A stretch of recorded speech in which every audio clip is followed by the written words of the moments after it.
Hi guys, welcome to App Guru. In this video, I will show you how to see a private Twitter account without following them.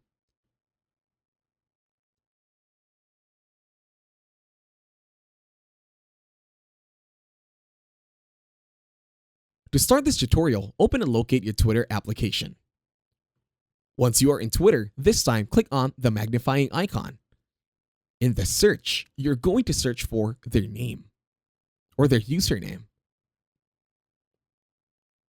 As an example, let's open this random guy over here. And then over at Search Twitter, we're going to search for their username. Paste it over there.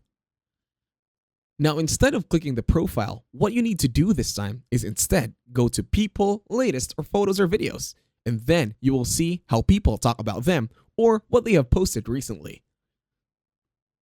In this case, you're only viewing their public profile or their public tweets. That's one way to see what they're doing. And that's it. Thank you very much for watching. Don't forget to leave a like, share, and while you're at it, subscribe to the channel.